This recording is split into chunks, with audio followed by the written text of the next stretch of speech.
വേളാവൂരിന്റെ വിരിമാറിൽ മിന്നുന്ന മദ്ഹേറുന്ന സ്ഥാപനമേ, ഈ മണ്ണിന്റെ വീശുന്ന പൂവനമേ. വേളാവൂരിന്റെ വിരിമാറിൽ മിന്നുന്ന മദ്ഹേറുന്ന സ്ഥാപനമേ, ഈ മണ്ണിൻ മലറു വീശുന്ന പൂവനമേ. എന്നും ദീനിൻ താങ്ങു തോക്കുന്നതിന്റെ പിന്നിൽ ഒരു ചെറുപ്പക്കാരന്റെ കത്താണ്. കബീർ ഉസ്താദ് പ്രിയപ്പെട്ട ഉമ്മ എന്ന വിഷയം പറഞ്ഞിരുന്നതാണ്. ആ സഹോദരൻ ഒരു കത്തെഴുതിയിട്ട് ജയന്തി ടിവിയിലെ പ്രോഗ്രാമിലേക്ക് എഴുതിയിട്ട് പറഞ്ഞു, എനിക്കുപ്പയില്ലായിരുന്നു, എന്റെ ഉമ്മ എന്നെ കഷ്ടപ്പെട്ട് വളർത്തി. ഉപ്പ ചെറുപ്രായത്തിലെ മരണപ്പെട്ടു പോയതുകൊണ്ട് ഉമ്മയുടെ യുവത്വം നഷ്ടപ്പെട്ടിട്ടില്ലായിരുന്നു. അതുകൊണ്ട് നാട്ടുകാരൊക്കെ മറ്റൊരു വിവാഹം കഴിക്കാതിരുന്ന ഉമ്മയെ വേശ്യ എന്ന് വിളിച്ചു. പലരും പല സ്ഥലത്തും ഇരുന്ന് അടക്കം പറഞ്ഞു, കളിയാക്കി, പരിഹസിച്ചു.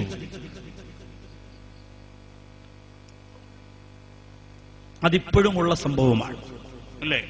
ഒരു ചെറുപ്പക്കാരൻ ഗൾഫിൽ പോയാൽ അവന്റെ ഭാര്യ ഒരു പച്ച സാരിയും കാണാൻ കൊടുത്ത് റോഡിൽ ഇറങ്ങിയാൽ പിന്നെ ജംഗ്ഷനിലുള്ള ചെറുപ്പക്കാർക്ക് ജോലി തന്നെ, ആ ഇറങ്ങിയാ. ഇതന്നു എന്നും അങ്ങനെയാണ്. ഒരിക്കലും കുറ്റപ്പെടുത്തരുത്. പല ആവശ്യങ്ങൾക്കും ചിലപ്പോൾ പുറത്തിറങ്ങേണ്ടി വരും. നമ്മൾ മാറിയിരുന്നു കൊണ്ട് ഇതുപോലെ അടക്കവും രഹസ്യവും പറഞ്ഞ് എത്രയോ കുടുംബം താറുമാറായിട്ടുണ്ട്. ഈ സഹോദരൻ പറയുന്നു, എന്റെ ഉമ്മാക്ക് വല്ലാത്ത ഇഷ്ടമായിരുന്നു എന്നെ, എനിക്കു വേണ്ടി ജീവിച്ച ഉമ്മ വേറൊരു വിവാഹം കഴിച്ചില്ല, ഒരു വിവാഹം വേണ്ടെന്ന് വെച്ചു. എന്റെ പ്രിയപ്പെട്ട ഉമ്മ വാശിയോടെ എന്നെ വളർത്തി, എന്നെ വലുതാക്കണം, നാട്ടിലെ ഏറ്റവും വലിയ പണക്കാരനാക്കണം, ഇവിടെയുള്ള ഏറ്റവും വലിയ കൊട്ടാരം എന്റെ മോന്റെ പേരിലായിരിക്കണം. വാശിയാണ്. ഉമ്മ അങ്ങനെ വളർത്തി പഠിപ്പിച്ചു. ഒരുപാട് അറിവ് എനിക്ക് നുകർന്നു തന്നു. മദ്രസയിൽ സ്കൂളിലൊക്കെ നല്ല മാർക്കോടുകൂടി പാസ്സായി. അവസാനം നാട്ടിൽ നിന്നാൽ കാശുണ്ടാക്കാൻ കഴിയില്ല എന്ന് മനസ്സിലാക്കി ധാരാളം പണമുണ്ടാക്കാൻ ഞാൻ മലേഷ്യയിലേക്ക് പോയി ഉസ്താദേ. എന്റെ ഉമ്മയുടെ ആഗ്രഹം പോലെ എന്റെ നാടിന്റെ ഹൃദയഭാഗത്ത് വസ്തു വാങ്ങിയിട്ട് വീടിന്റെ പണി തുടങ്ങി. ഉമ്മ തന്നെയാ നേതൃത്വം കൊടുക്കുന്നത്. കാരണം ഉമ്മാക്കറൊക്കെ അഭിമാനമായിരുന്നു, എന്റെ മോനല്ലേ. കളിയാക്കിയ സ്ത്രീകളുടെ മുന്നില് എന്റെ പൊന്നുപോനെ രാജാവാക്കണമെന്നുള്ള ആർത്തിയായിരുന്നു. ആ നാട്ടിലെ ഏറ്റവും വലിയ കൊട്ടാരം വെച്ചു. പണി തീരുന്നതിന് 2 മാസം മുമ്പ് ഏറ്റവും നല്ല സമ്പന്ന വർഗത്തിലെ ഒരു ആലോചന എനിക്ക് വന്നു ഉസ്താദെ. എന്റെ ഉമ്മ പറഞ്ഞു, വീട് പൂർത്തിയാകാൻ നീ നിൽക്കണ്ട, ആ കൈ തന്നെ പിടിച്ചോ, കാരണം നല്ല ആലോചനയാ. ഈ നാട്ടില് ഒരു കുടുംബത്തിലും അങ്ങനെ ഒരു വിവാഹാലോചന വരില്ല. അത്രത്തോളം ഞാൻ വളർന്നു, എന്റെ മകൻ വളർന്നു. വലിയ കുടുംബത്തിൽപ്പെട്ട മോളെ വിവാഹം കഴിപ്പിച്ചു മോനെ കൊണ്ട്. എന്നിട്ടോ ആ സഹോദരൻ പറയുന്നു, നല്ലതുപോലെ തന്നെയാ ജീവിച്ചത്.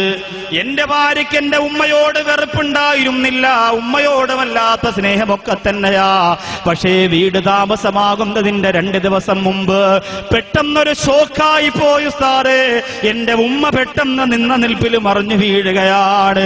എന്റെ ഉമ്മാടെ ശരീരം ഞാൻ താങ്ങിയെടുത്തുകൊണ്ട് വാഹനം പിടിച്ച് ഹോസ്പിറ്റലിലേക്ക് പോകുമ്പോ എന്റെ മടിയിൽ തലവെച്ച് കിടക്കുന്ന ഉമ്മ എന്നോട് പറഞ്ഞു, മോനെ, നിന്റെ കണ്ണുകളിൽ ഭയമുണ്ടടാ, നിന്റെ ഉമ്മ ഇപ്പോഴൊന്നും മരിക്കൂല മോനെ.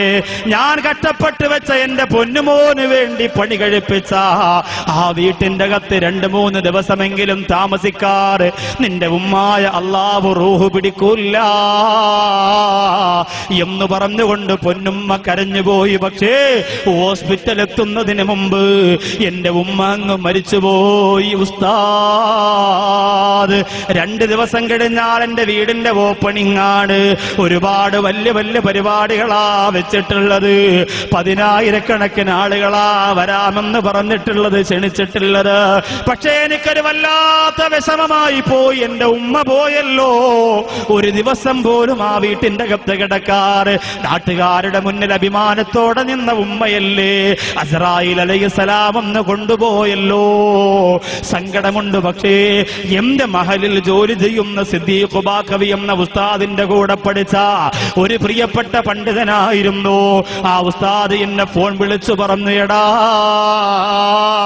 നിന്റെ ഉമ്മ മരിച്ചു നിറഞ്ഞ സങ്കടമുണ്ട്, പക്ഷേ ഒരു കാര്യം ഞാൻ പറയുകയാണ്, എന്റെ ഒരു വലിയ ആഗ്രഹമാണ്, ഈ മഹല്ലിൽ നിന്റെ ഉമ്മയെ കുറിച്ച് നല്ലതുപോലെ അറിയുള്ള പലരുടെയും ആഗ്രഹമാണ്, മോനെ നിന്റെ ഉമ്മാടെ മയ്യിത്ത വീട്ടിന്റെ അകത്ത് വെക്കുക, ഹാളിൽ വെച്ചിട്ട് ജനങ്ങളെ അതിന്റെ അകത്തൂടെ ഇങ്ങനെ കാണിച്ചു കൊണ്ടുവരിക. ഉമ്മാടെ ഒരാഗ്രഹമായിരുന്നില്ലേ, മരിച്ചതിന് ശേഷം 1 മണിക്കൂറാണെങ്കിൽ അത്രയെങ്കിലും അതിന്റെ അകത്തൊന്ന് കിടക്കട്ടെ. സുബ്ഹാനല്ലാഹ്. ആ സഹോദരൻ പറയുന്നു, ഞാൻ സമ്മതിച്ചു ഉസ്താദേ, ഞാൻ സമ്മതിച്ചു. എല്ലാവർക്കും സന്തോഷമായി, ഉസ്താദിന് വലിയ റാഹത്തായി. ആംബുലൻസിനകത്ത് ഉമ്മാടെ മയ്യത്തിന്റെ വീടിന്റെ മുമ്പ് കൊണ്ടുവന്നപ്പോ പെട്ടെന്ന് ഭാര്യ എന്നെ ഫോണിൽ വിളിക്കുകയാ, ഇക്കാ വേഗം ഒന്നകത്തേക്ക് വരിക. സങ്കടത്തോടെ കരഞ്ഞുകൊണ്ട് പറഞ്ഞു, ഇക്കാ ഒന്നകത്തേക്ക് വരിക, എന്റെ ഉമ്മാടെ മയ്യത്ത് പിടിക്കാൻ ആളെ ഏൽപ്പിച്ചിട്ട് ഓടി ഞാൻ അകത്ത് ചെന്നു. എന്തെങ്കിലും അത്യാഹിതം സംഭവിച്ചു പോയോ എന്നറിയാൻ അകത്ത് ചെന്നപ്പോ വീടിന്റെ ഉള്ളിലേക്ക് ഒരു ഭാഗത്ത് വിളിച്ചുകൊണ്ട് പോയിട്ട് എന്റെ ഭാര്യ എന്നോട് പറഞ്ഞു, എന്റെ പ്രിയപ്പെട്ട ഇക്കാ മലേഷ്യയിൽ കിടന്ന് പണിയെടുത്ത് കഷ്ടപ്പെട്ട് വിയർപ്പൊഴുക്കി നിങ്ങൾ ചിലവഴിച്ചിട്ട് വെച്ച കൊട്ടാരമല്ലേ, ലക്ഷക്കണക്കിന് രൂപയുടെ ചിത്രപ്പണി നടത്തിയ ഒരുപാട് അത്യന്താധുനിക സജ്ജീകരണങ്ങളുള്ള വലിയ കൊട്ടാരമല്ലേ, ജനങ്ങളങ്ങനെ പലതും പറയുമിക്കാ, അവരാരുമല്ല ഈ വീട്ടിന്റെ അകത്ത് താമസിക്കുന്നത്, ഞാനും നിങ്ങളും പിന്നെ നമ്മുടെ മക്കളുമാണ്. അതുകൊണ്ട് കാല് പിടിച്ചു പറയുകയാണ്, അത്രത്തോളം വിലപിടിപ്പുള്ള വീട്ടിന്റെ അകത്ത് ആദ്യമായിട്ട് നിങ്ങളൊരു മയ്യത്ത് കൊണ്ട് വെക്കല്ലേ ഇക്കാ. അങ്ങനെ ഒരു മയ്യത്ത് കൊണ്ട് വെച്ചാൽ ആ വീട്ടിന്റെ അകത്ത് ഐശ്വര്യക്കേടാണ്, അവിടെ ഒരു ബറക്കത്തുണ്ടാവൂലെന്ന് എന്റെ ഭാര്യ പറഞ്ഞപ്പോൾ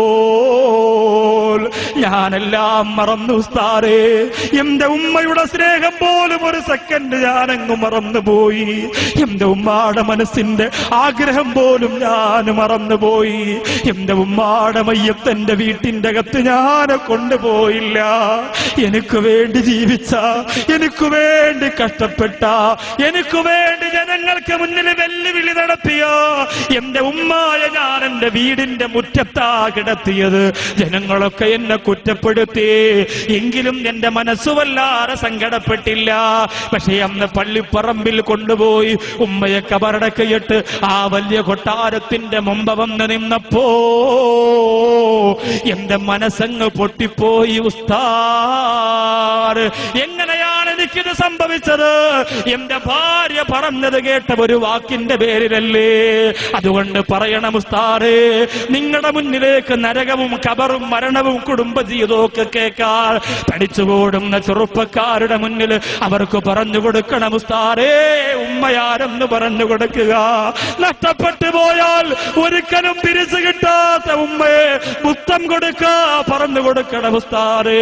അത് നിങ്ങൾ പറയുമ്പോ ചെറുപ്പക്കാരന്റെ മനസ്സിനെ കീഴടക്കാൻ കഴിയുന്നതാ. ആ ഒരു കത്താണ് പ്രിയപ്പെട്ടവര് ഇന്ന് കേരളത്തിലുടനീളം ഈ വിഷയം എന്നെ പറയാൻ പ്രേരിപ്പിച്ചത്. അതുകൊണ്ടല്ലേ അല്ലാഹുവിന്റെ റസൂല് പറഞ്ഞത്, ഇതിന് പകരമുണ്ടോ പെങ്ങളെ? മറ്റൊരു വാക്കു പറയാ, ലോകത്തുമ്മാടെ വിലയെ കുറിച്ച് എത്ര സാഹിത്യകാരന്മാര് പറഞ്ഞാലെന്താ, എത്ര എഴുത്തുകാരന്മാര് പറഞ്ഞാലെന്താ, മുത്തുനബിതങ്ങൾ പറഞ്ഞ ഒരൊറ്റ വാക്കുപോരെ, അൽ ജന്നത്തു തഹ്ത അഖ്ദാമിൽ ഉമ്മഹാത്ത്. മാതാവിന്റെ കാൽച്ചോട്ടിലാണ് സ്വർഗ്ഗം.